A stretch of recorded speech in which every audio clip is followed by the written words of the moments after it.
O Fluminense fez a sua maior goleada na história da Copa do Brasil. E eu tive a alegria de estar aqui narrando esse jogo. E eu narrei a maior goleada do Fluminense na história da Copa Sul-Americana. Uma das principais, né, acho, não sei de cabeça, mas que não foi a maior, mas uma das principais goleadas na história do Campeonato Carioca, com 7-0 no Volta Redonda.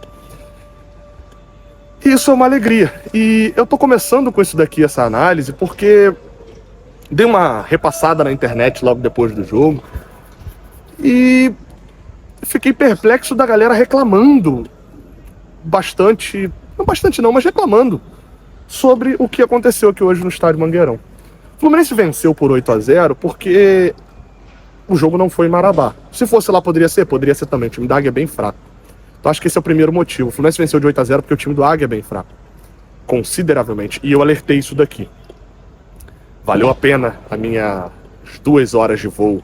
Foram 4 horas ao todo, mas perdi metade do voo ali, vendo os melhores momentos de Fluminense e Águia, para perceber o quão fraco era a marcação de espaços do Bruno Limão, do espaço que tinha na frente da área deixado pelos dois volantes normalmente, de como os pontas não acompanhavam tanto, e o Fluminense teria muito espaço, por eles abrirem muita marcação, o Fluminense teria muito espaço na frente da área. Isso me fez ver ontem, quando eu apurei que o Fluminense mudaria a sua escalação e colocaria o Lima e o Otávio no time, segurando o Hércules por um controle de carga muscular, mas que o Otávio foi tão bem que talvez esse controle de carga muscular do Hércules vai ceder um pouquinho, né? Enfim, o Otávio pediu passagem, a verdade é essa. Agora, já em relação ao Lima, todo mundo ficou sem entender muito. Eu falava, olha, a única explicação que eu vejo é a questão de jogar por dentro. O Lima é um cara que vai jogar mais por dentro do que botar um outro ponto e o John Arias ficar o tempo todo abrindo. O Mano Menezes fala na coletiva exatamente isso, que o Arias é um meio-campista, é um atacante ou um meio-campista, é um jogador que vem da ponta para meio. Não vai do meio para ponta. Não é esse o melhor Arias, mas ele sempre está procurando justamente também estar na ponta. E o Lima dá essa... Eu não confio que o Lima seja o substituto ideal para o Ganso, veja bem. Acho que o jogo de hoje não pode criar situações que pareçam que todos os problemas estão resolvidos, que o Fluminense é um time que não tem mais problemas. Isso eu acho que não, tá? Vamos lá, calma lá.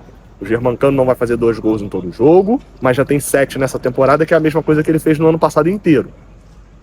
O Everaldo não vai fazer 1 gol e dar 3 assistências em todo jogo, mas já fez o primeiro, já tirou a casca e tem 4 participações em gols em 2 jogos, entrando no segundo tempo.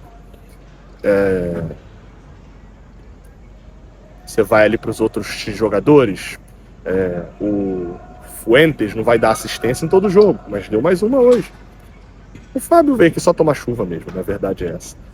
O Otávio não vai fazer o que ele fez hoje, acertando todos os passes em campo, limpando o meio de campo e não deixando o Águia jogar em todos os jogos. Mas ele já fez isso hoje.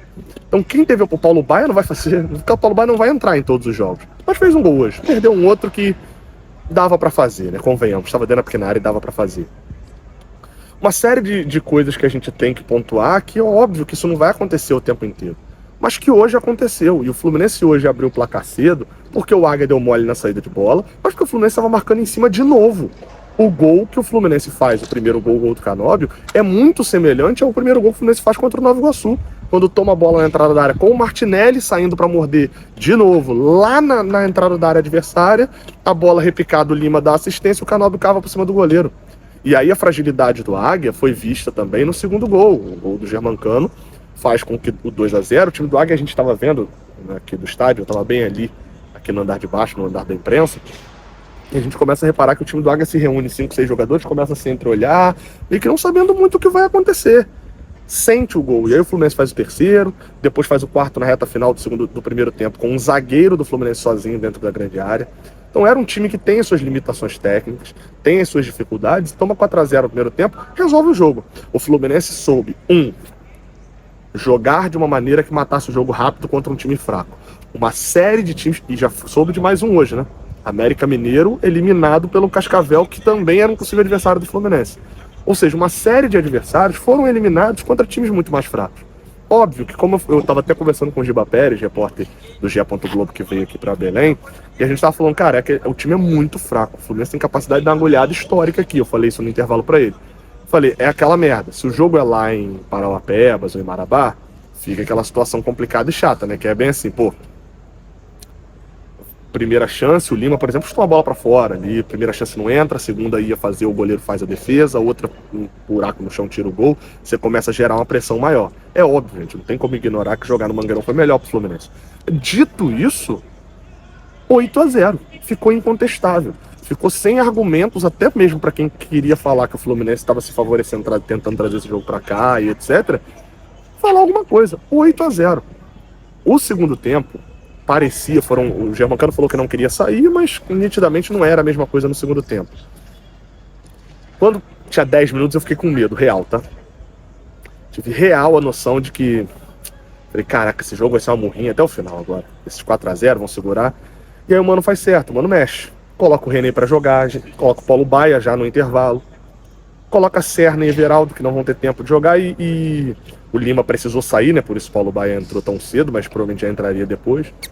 O Otávio também pediu para sair por cansaço ali, por isso entrou o Nonato. Mas ele colocou gente, René, Nonato, Paulo Baia, principalmente os três, que não tem oportunidade de jogar. E colocou para jogar aqui para quê? O René não aproveitou tanta oportunidade, mas o Paulo Baia fez um gol. Meu amigo, se o Paulo Baia nem jogar mais com a camisa do Fluminense, ele tem um gol com a camisa do Fluminense. Isso pro cara é histórico na vida dele. É isso. Muda a nossa análise diretamente sobre ele? Talvez não, talvez até reforce contra times assim. O Paulo Baia consegue fazer gol. Ele foi um dos artilheiros do Campeonato Goiano, não foi à toa. Precisaria se provar contra times mais fortes e talvez o jogo de hoje faça o que os jogos contra o Sampaio Corrêa, contra o Maricá não conseguiram fazer. Que é ele se credenciar para estar sentado aqui no banco de reservas, pelo menos mais algumas vezes. Que tentar abraçar essas oportunidades. Não, me parece uma pegada meio lelê. Uma pegada de um jogador que está num nível abaixo da rotação do que o Fluminense precisa. Se você for somando ainda mais e for acrescentando, o Serna entrou fazendo boas jogadas pela direita, você vê a diferença de um Serna, de um Everaldo, como eu falei, fez um gol e deu 3 assistências, você vê que é um nível diferente em relação até ao Paulo Baia. O René, como eu falei, não aproveitou tanto, né? E o Nonato deu uma assistência. Então alguns jogadores tiveram oportunidade aqui. O 8-0, ele fica pro registro histórico, é importante. A gente não tem como, e até como torcedor, não tô aqui pra te ensinar a torcer não, mas até como torcedor, vivendo essa felicidade de estar aqui, etc., eu preciso também te falar o seguinte, falar, gente, não se faz um 8-0 todo dia, se permita comemorar e tal. E aí, no jogo contra o Volta Redonda, a gente olha, e aí a gente vai ter pelo menos uma dinâmica de um time de Série B. Os 4 gols do segundo tempo vão acontecer depois da entrada do René, do Everaldo, etc. O time começa a ter desejo, todo mundo que tá aqui quer ganhar posição. E a construção do 8-0 caberia até ainda mais. Como eu falei, o Lima perdeu um gol no primeiro tempo, teve uma cabeçada que passou muito perto também, agora não lembro de quem foi. Teve o gol do Paulo Baia aqui também, que eu falei, né, que tinha como fazer. Teve o voleio do Everaldo que o goleiro pegou. Caberia fazer mais de 10, caberia fazer. Mas foram 8. Um gol a cada 11, 12 minutos mais ou menos. Nem acréscimo teve no segundo tempo. Uma ótima vitória. E no final das contas, como eu brinquei na coletiva pro Mano Menezes, hoje foi basquete. Né? Ele falava lá atrás que tem uma brincadeira do Mano Menezes que ele fala bem assim numa coletiva. Pergunta, isso aqui não é basquete, né? Pra ele assim, antes da coletiva, e ele brinca e fala bem assim, tá 1-0 tá bom. Por enquanto tá bom. Não tá dando pra fazer mais ainda não.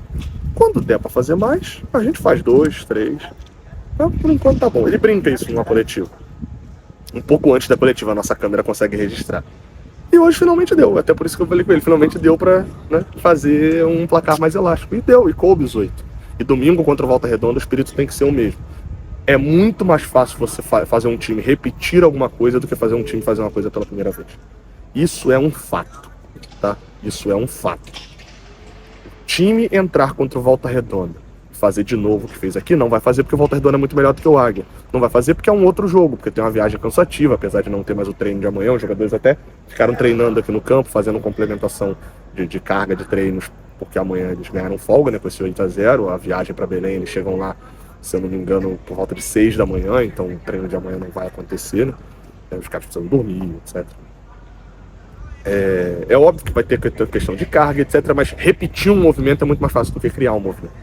E o Fluminense vai chegar para esse jogo contra o Volta Redonda sabendo que tem que ser tratado como o que é, uma semifinal de Carioca contra um time que ganhou a gente e contra um time que é forte dentro da sua casa. O Fluminense sai daqui do Águia de Marabá sabendo de que é um time que consegue, no primeiro tempo, com o Germancano fazendo 2 gols, com o John Arias criando do início ao fim, com jogadores entrosados, com o Fuentes fazendo bons cruzamentos. O Fluminense sabe que consegue fazer 4-0 no primeiro tempo. E sabe que, vindo do banco, tem gente que faz 2 gols. 2 gols ninguém fez, né? Porque foram 6 fizeram 1 e 1 fez 2, né? Mas tem gente que dá 3 assistências. Tem um centroavante que, eu falei, gente, o Everaldo não é horroroso.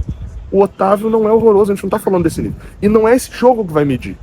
Mas, pelo que a gente olha, pelo histórico que esses caras têm, a gente percebe que é um time que, vá lá, eu não posso vir pra cá depois desse 8-0 e falar que o Fluminense vai ser campeão. Não é isso. O Águia de Marabá não é parâmetro pra isso. Mas o Águia de Marabá e esse 8-0 é parâmetro pra gente olhar pra aquele jogo contra o Bangu e pelo menos não cair naquele erro, o time e a gente, de achar que aquele seria um jogo que ele era balizador. Que o jogo contra o Bangu seja a exceção e não a regra. Porque esse jogo de hoje é a exceção. Vai ser a exceção. Agora, goleadas como essa vão ser exceção. Atuações com vontade, com disposição e com o desejo de matar o jogo tão cedo e administrar, não. Continuar massacrando e jogando com toda a raça, mesmo um jogo que já parece estar decidido, isso aí tem que permanecer. Isso aqui tem que ser a regra. É a Celeflu, né, que alguns falaram, 8-0, cara, que loucura. Já parou pra pensar que só falta 9 pra você ver?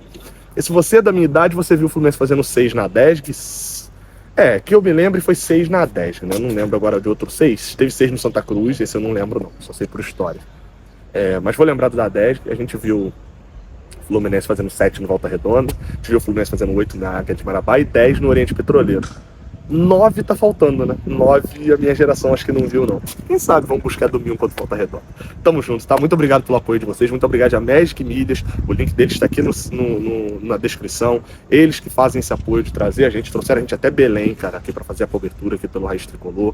Fala com os caras entendem de passagem, de horário, entendem de logística, te ajudam a dar a viagem do início ao fim. Então fala lá com eles. Tem um lugar que o Rafael já foi, que o Rafael viaja pra caramba, inclusive, ele te dá até recomendações, se bobear. Tamo juntos, tá? Até a próxima, não esquece de deixar o like aqui embaixo. Obrigado, um abraço pra galera de Belém. Valeu!